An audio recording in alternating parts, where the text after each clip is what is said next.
This is immigration attorney Erin, and today I'm going to talk to you about what to look for when you're hiring a lawyer. These are my 5 things that I would pay attention to if I was going to hire an immigration attorney. The first thing on my list would be whether they're actually a lawyer.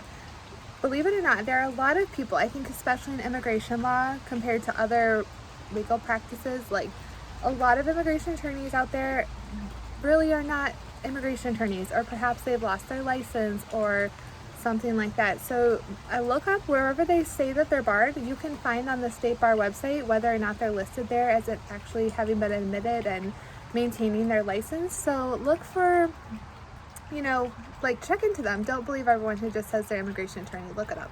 And they should also have a degree. You can ask them about where they went to school, kind of dig into their background, and don't take it at face value that they're actually an immigration attorney. So yes, it's number 1 to pay attention to. Are they an attorney? Number 2, I would pay attention to whether or not they're listening to you. If you have concerns about your case, bring them up in the consultation and see what kind of response you'll get from that attorney. If it seems like they're dismissing your concerns, or they're not really hearing your issue, or you feel like they're missing you, move on to the next attorney for a consultation, because I think one of the most important things as an attorney is to be a good listener so you know what you're dealing with, and then also as the client you would want to feel understood and respected and heard as you're working with your attorney. And it's very important. You're paying them to not only work on your case, but you want to have a good relationship with them as well. So number 2 would be a good listener.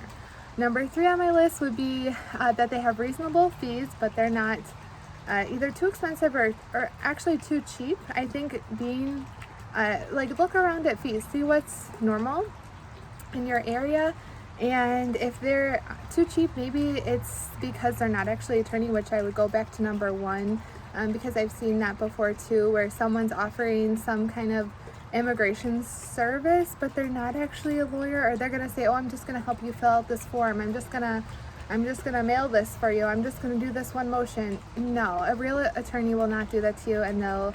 I think most attorneys have some kind of range within which they would get. They would have their fees. So just pay attention to that, what the fees are, and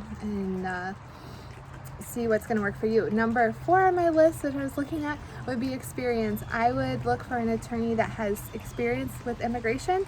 It's a very nuanced, rather tricky field, and someone who has experience, who've worked with the agencies before, who knows about maybe who to get in contact with if there's an issue with your case or something of that nature, or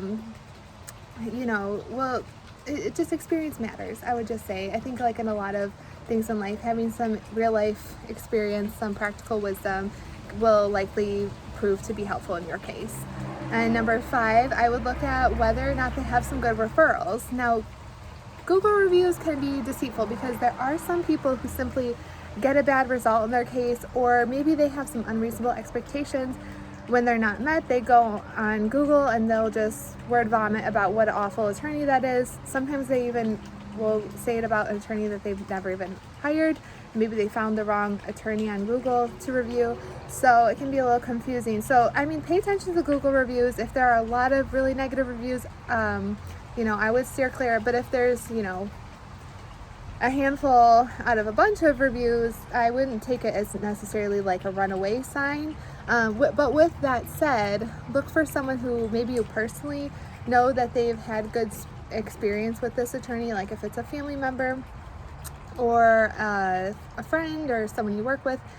However, I would not base your situation, even if you think it's similar, I wouldn't turn around and think like, "Oh, my friend had a good outcome. This is going to happen to me too," because cases are unique, and sometimes they're unique in ways that you wouldn't even think about. So to go over the list again, it's 1, are they actually an attorney, and do they have their law degree and license? 2, are they a good listener? 3, do they have reasonable fees that aren't too high or too low? And do they have any experience with immigration, or particularly your case, or maybe the court that you're going to be in if you're in removal proceedings? And number 5 would be good referrals. I hope that helps you when you're thinking about hiring an attorney. Thanks. Bye.